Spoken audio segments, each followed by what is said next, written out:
Have you ever wondered why some people effortlessly command loyalty while others struggle to maintain even casual friendships? The answer lies not in charisma or kindness, but in understanding the hidden mechanics of human psychology that Niccolò Machiavelli masterfully decoded centuries ago. Friendship, as most people understand it, is a beautiful lie. What we call friendship is actually a complex web of mutual benefit, psychological manipulation, and strategic positioning disguised as genuine affection. Machiavelli understood that true power doesn't come from being feared or loved alone, but from being indispensable.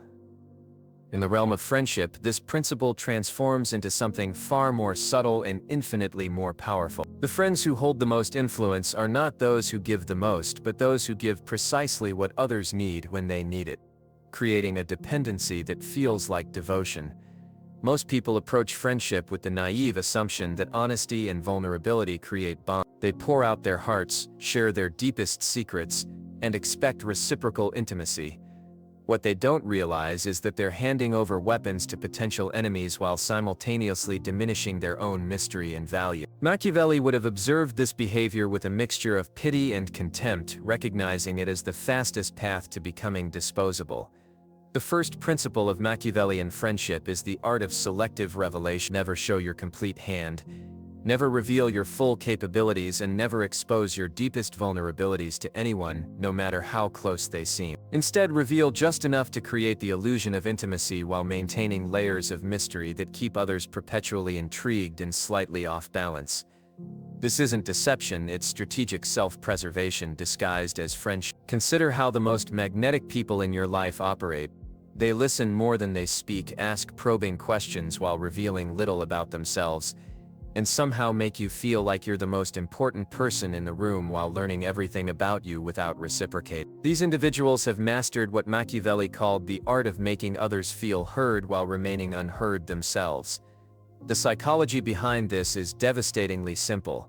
Humans are naturally self-absorbed creatures who crave validation and attention. When someone appears genuinely interested in our thoughts, dreams, and problems, we mistake this attention for deep connection. Meanwhile, the skilled manipulator is cataloging our weaknesses, mapping our desires, and identifying exactly how we can be useful to their larger objective. They're not your friend, they're your psychological architect, carefully constructing a relationship that serves their purposes while making you feel grateful for the privilege.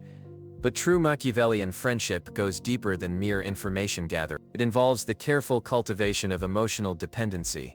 The master of this art doesn't simply listen to your problems, they position themselves as the solution to your problems.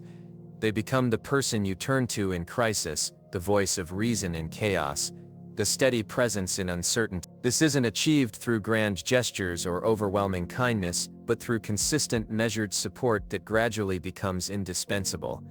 The key is to never solve someone's problems completely. A solved problem eliminates your usefulness. Instead, provide just enough help to create relief while ensuring that deeper issues remain, guaranteeing your continued relevance in their life. This creates what psychologists call intermittent reinforcement, the same principle that makes gambling addictive. The occasional victory, the periodic rescue, the sporadic moment of perfect understanding creates a psychological bond stronger than consistent kindness ever could. Machiavelli understood that friendship, like all human relationships, is fundamentally transactional. The most successful practitioners of social manipulation recognize this truth and design their relationships accordingly. They don't give freely, they invest strategically. Every favor, every piece of advice, every moment of emotional support is calculated to generate a return that exceeds the initial investment. This doesn't mean being cold or calculating in an obvious way. The art lies in making your strategic investments feel like spontaneous acts of generosity. The person receiving your carefully planned kindness should feel like they're the beneficiary of your natural goodness, not the target of your strategic thinking. This requires a level of emotional intelligence and self-control that few possess, which is why genuine Machiavellian operators are so rare and so effective. The second principle involves the management of social hierarchies within friendship groups. Every social circle has an invisible power structure, and the person who can identify and manipulate this structure controls the entire group. This isn't about being the loudest or most charismatic person in the room. It's about understanding who influences whom, who seeks validation from whom, and how information and opinions flow through the social network. The Machiavellian friend positions themselves as a hub in this network, becoming the person through whom important information passes, the mediator in conflicts, and the trusted advisor who others consult before making decisions. They achieve this not through aggression or obvious manipulation but through patient positioning and careful relationship building that gradually makes them indispensable to the group's functioning. One of the most powerful techniques is what might be called strategic vulnerability. This involves carefully revealing personal struggles or weaknesses that serve to humanize you while actually strengthening your position.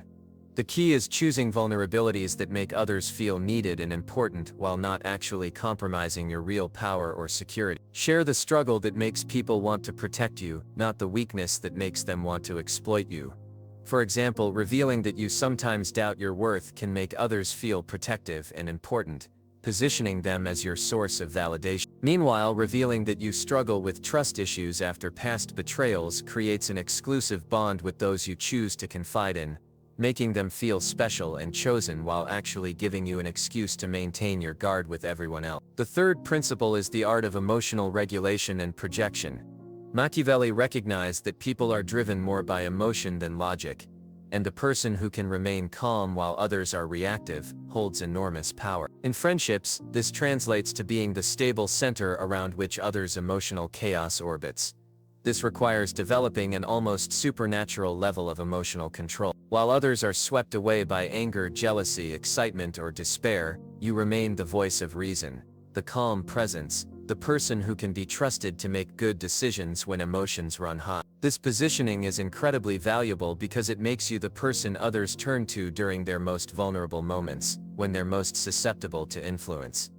But the truly sophisticated approach goes beyond simply remaining calm. It involves the subtle manipulation of others' emotional states to serve your purpose. This might mean gradually escalating tension in a group to position yourself as the peacemaker, or subtly undermining someone's confidence so they become more dependent on your validation, or carefully timing when you offer comfort versus when you withdraw it to maximize emotional impact. The fourth principle deals with the strategic use of secrets and information.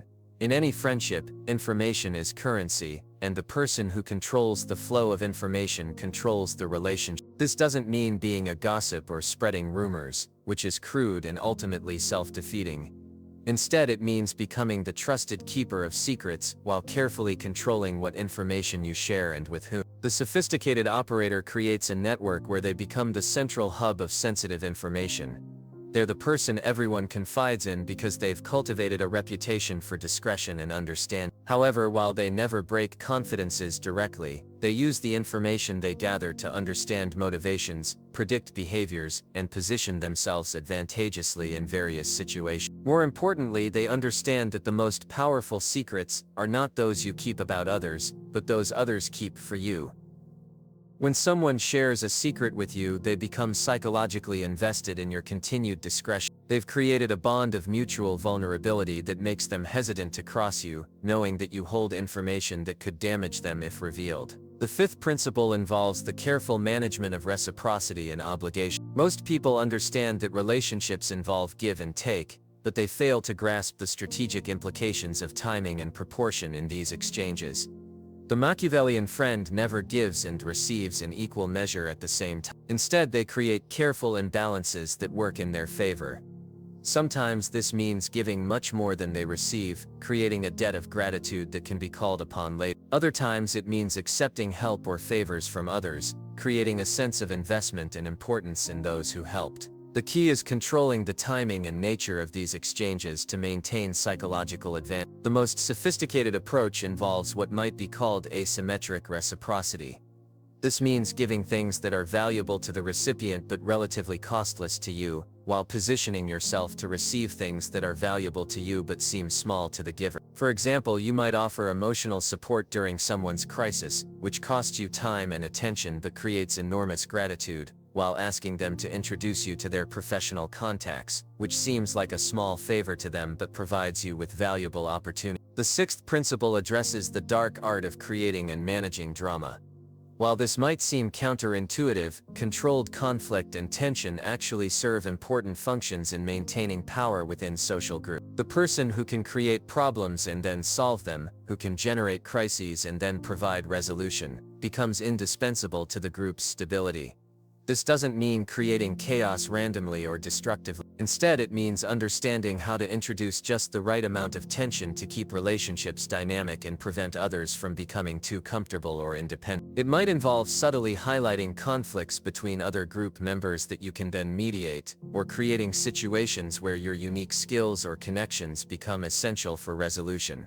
The master of this technique never appears to be the source of problems. Instead, they position themselves as the reluctant but capable solver of issues that seem to arise naturally. They become the person others turn to when things go wrong, reinforcing their value and centrality to the group, while ensuring that periods of stability never last long enough for their influence to diminish. The seventh principle deals with the strategic cultivation of multiple relationship layers. The sophisticated social operator never puts all their eggs in one basket, so to speak. Instead, they maintain different types of relationships with different people, each serving distinct purposes in their overall social strategy. There are the friends who provide emotional validation, others who offer practical assistance, some who serve as sources of information or gossip, others who provide social status or access to exclusive circles, and still others who function as loyal supporters who can be counted on in conflict. The key is never allowing any one person to fulfill all these roles, which would give them too much power over you, while also ensuring that you fulfill multiple roles for others, making yourself indispensable to their social ecosystem. This requires careful compartmentalization and the ability to shift between different personas depending on what each relationship requires.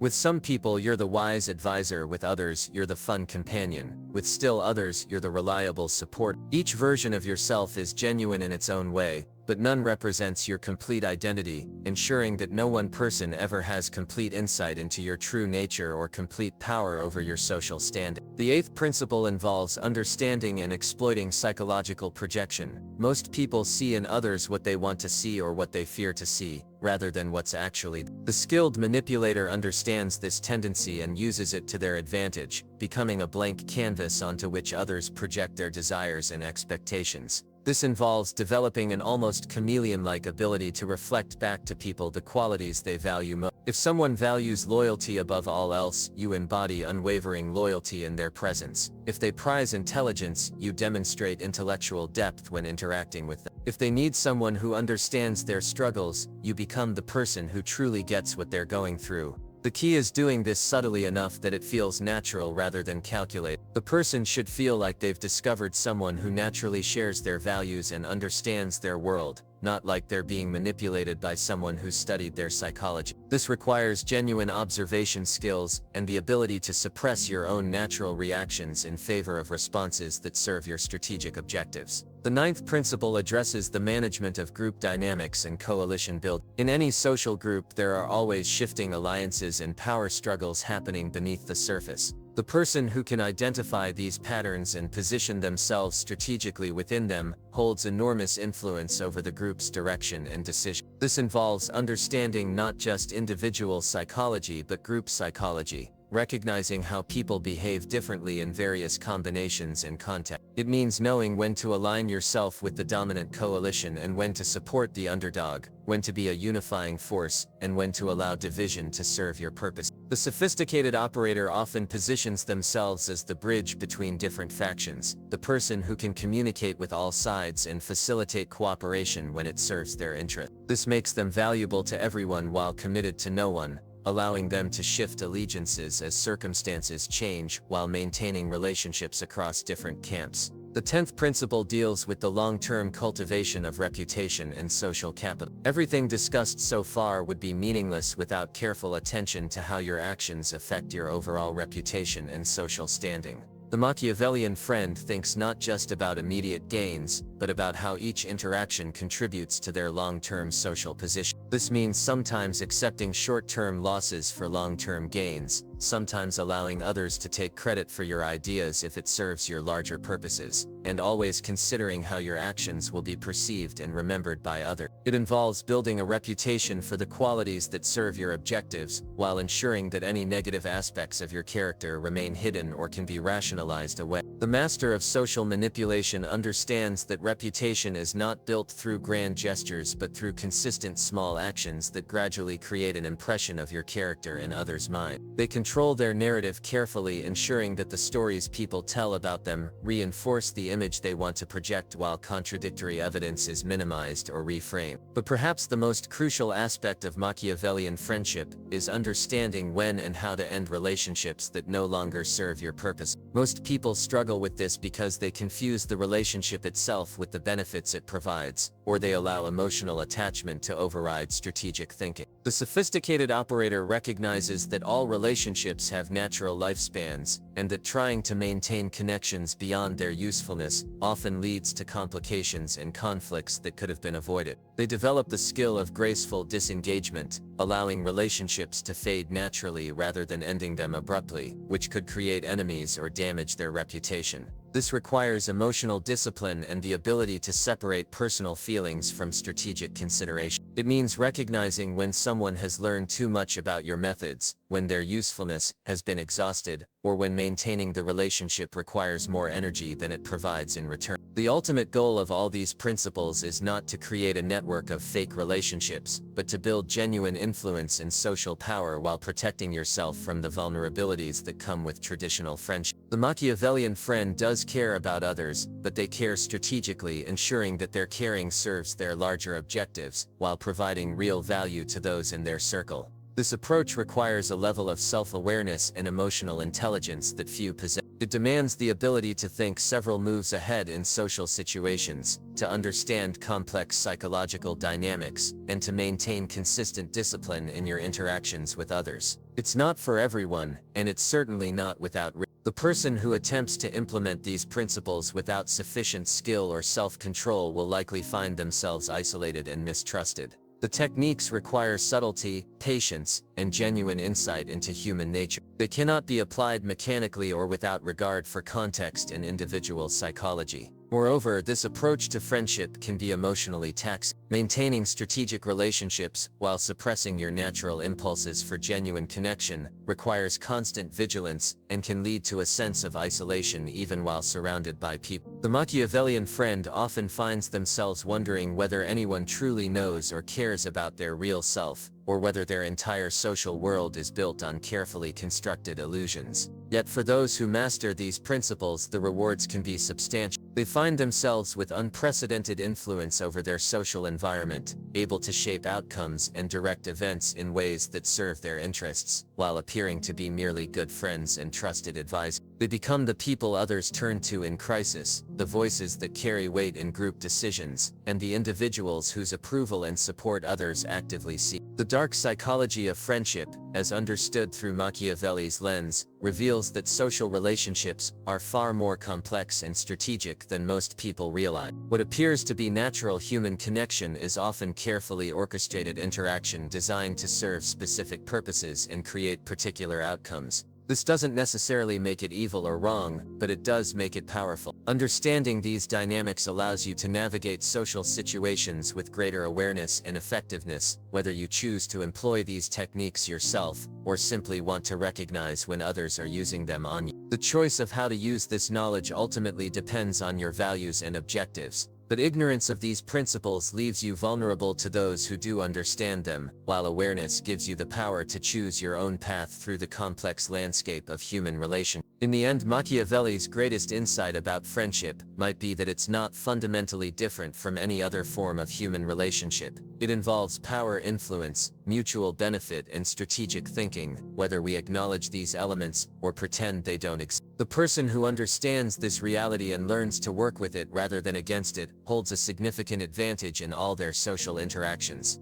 The question isn't whether these dynamics exist in your relationships, because they do. The question is whether you'll remain unconscious of them, allowing others to manipulate them to their advantage, or whether you'll develop the awareness and skills necessary to navigate them successfully while maintaining your integrity and achieving your objective. The choice, as always, is yours.